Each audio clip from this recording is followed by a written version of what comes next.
मित्रांनो, आज आपण काही महत्त्वाची सूत्र पाहणार आहोत. क्रमवार ज्या नैसर्गिक संख्या असतात त्यांची बेरीज करण्याचे सूत्र आपण पाहूया. क्रमवार नैसर्गिक संख्यांची बेरीज. नैसर्गिक संख्यांची बेरीज. क्रमवार ज्या नैसर्गिक संख्या असतात त्यांची जर आपल्याला बेरीज करायची असेल तर त्यासाठी आपण n कंसात n अधिक 1 भागिले 2 या सूत्राचा वापर करू शकतो. उदाहरणार्थ 1 अधिक 2 अधिक 3 अधिक 5 याप्रमाणे 10 क्रमवार नैसर्गिक संख्यांची बेरीज जर आपल्याला काढायची तर या सूत्राच्या आधारे आपण काढू शकतो. आता या ठिकाणी n बरोबर हा शेवटचा अंक जो 10 आहे तो मानून घ्यायचा आणि 10 गुणिले 10 अधिक 1 कंस पूर्ण भागिले 2 बरोबर 10 गुणिले 11 भागिले 2 बरोबर 2 × 2 पंचे 10 आणि 11 पंचे 55. म्हणजे क्रमवार नैसर्गिक संख्यांची बेरीज 10 पर्यंतची जे क्रमवार नैसर्गिक संख्या आहे त्यांची बेरीज आपल्याला 55 मिळते. आता क्रमवार समसंख्यांची बेरीज. समसंख्यांची बेरीज. आता आपण 2 पासून सुरू होणाऱ्या ज्या क्रमवार नैसर्गिक संख्या आहे त्यांची बेरीज काढण्यासाठी आपल्याला n कंसात n अधिक 2 भागिले 4 या सूत्राचा वापर करायचा आहे. या सूत्राच्या सहाय्याने आपण क्रमवार समसंख्यांची बेरीज काढू शकतो. उदाहरणार्थ 2 पासून सुरू होणाऱ्या 2 अधिक 4 अधिक 6 अधिक 8 या पद्धतीने 20 पर्यंतच्या ज्या संख्या आहेत त्यांची आपण जर बेरीज केली तर ती किती येईल.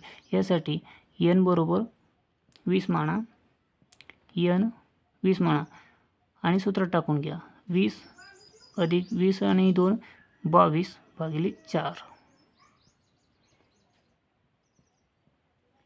4 1 4 4 पंचे 20 आणि 22 पंचे 10 म्हणजे 110. क्रमवार पहिल्या ज्या समसंख्या आहे 2 पासून ते 20 पर्यंतची यांची बेरीज ही आपल्याला 110 मिळते. क्रमवार विषम संख्यांची बेरीज. विषम संख्यांची बेरीज. n अधिक 1 भागिले 2 कंसाचा वर्ग या सूत्राच्या सहाय्याने आपण क्रमवार नैसर्गिक संख्यांची बेरीज काढू शकतो. जसे की 1 अधिक 3 अधिक 2 अधिक 1 अधिक 3 अधिक 5 अधिक 7 या पद्धतीने 15 पर्यंत जर आपण क्रमवार नैसर्गिक विषम संख्येची जी बेरीज जर काढली तर ती किती येईल. त्यासाठी n बरोबर 15 सूत्रामध्ये टाकून घ्या. 15 अधिक 1 16 15 अधिक 1 भागिले 2 कंसाचा वर्ग बरोबर 15 आणि 1 16 भागिले 2 कंसाचा वर्ग. 2 1 2 2 8 16 8चा वर्ग 8 8 64 म्हणजे क्रमवार विषम संख्यांची बेरीज ही आपल्याला 64 मिळते.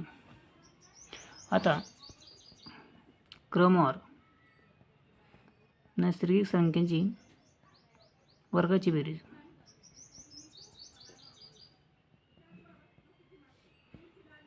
संख्यांच्या वर्गाची बेरीज. n कंसात n अधिक 1 दुसऱ्या कंसात 2 n अधिक 1 भागिले 6 या सूत्राच्या सहाय्याने आपण क्रमवार नैसर्गिक संख्यांच्या वर्गांची बेरीज करू शकतो. उदाहरण म्हणून 1 अधिक 2 अधिक 1चा वर्ग अधिक 2चा वर्ग अधिक 3चा वर्ग या पद्धतीने 6 पर्यंतच्या संख्यांचा वर्ग आणि त्यांची बेरीज काढण्यासाठी या सूत्राचा वापर करावा लागणार आहे. आता या ठिकाणी n बरोबर 6 घ्या. म्हणजे 6 गुणिले 6 आणि 1 7 गुणिले sin 2 12 अधिक 1 13 भागिले 6. 6 6 कट होतात. त्यानंतर 7 गुणिले 13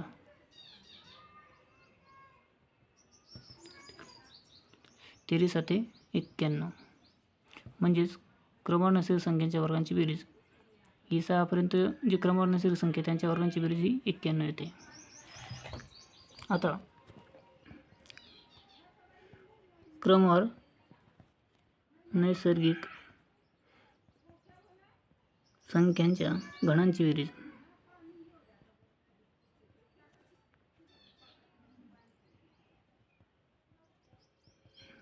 आता क्रमवार नैसर्गिक संख्यांच्या घणांची बेरीज काढण्यासाठी आपल्याला 2 कंसात n कंसात n अधिक 1 भागिले 2 कंसाचा वर्ग या सूत्राचा वापर करायचा आहे. 1 चा घन अधिक 2 चा घन अधिक 3 चा घन अधिक या पद्धतीने आपण 5 पर्यंत नैसर्गिक संख्येच्या घणांची बेरीज काढणार आहोत. आता या ठिकाणी n बरोबर 5 घ्या, सूत्रामध्ये टाका. 5 कंसामध्ये 5 अधिक 1 भागिले 2 कंसाचा वर्ग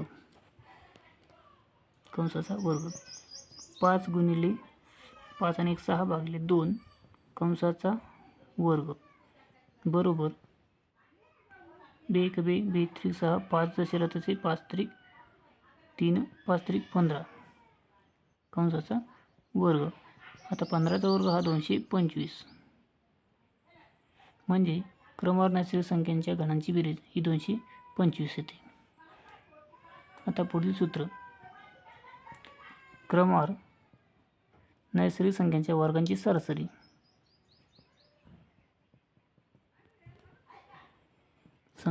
क्रमवार नैसर्गिक संख्यांच्या वर्गाची सरासरी यासाठी n अधिक 1 दुसऱ्या कंसात 2 अधिक 1 भागिले 6 या सूत्राचा वापर करावा लागणार आहे. 1 चा वर्ग अधिक 2 चा वर्ग अधिक 3 चा वर्ग अधिक या पद्धतीने आपण 7 च्या वर्गापर्यंत या संख्यांची सरासरी काढून घेऊया. आता या ठिकाणी n बरोबर 7 अधिक 1 दुसऱ्या कंसात 7 2 14 अधिक 1 भागिले 6 7 आणि 1 8 गुणिले 14 आणि 1 15 भागिले 6 बे त्रिक 6 बे चौक 8 4 गुणिले 15 भागिले 3 3 1 3 3 5 15 4 5 20 म्हणजे नैसर्गिक संख्यांच्या वर्गांची सरासरी ही आपण जर 1 ते 7 पर्यंत काढली तर ती 20 येते. आता नैसर्गिक संख्यांच्या घणांची सरासरी.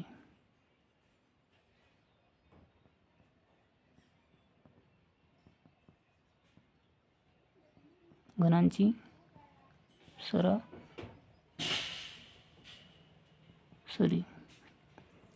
n दुसऱ्या कंसात n अधिक 1 n अधिक 2 चा वर्ग भागिले 4 या सूत्राच्या सहाय्याने आपण नैसर्गिक संख्येच्या घणांची सरासरी काढू शकतो.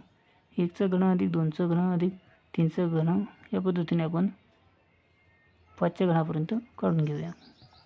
आता या ठिकाणी n बरोबर 5 सूत्राचा वापर करूया. 5 गुणिले 5 आणि 2 7 चा वर्ग भागिले 4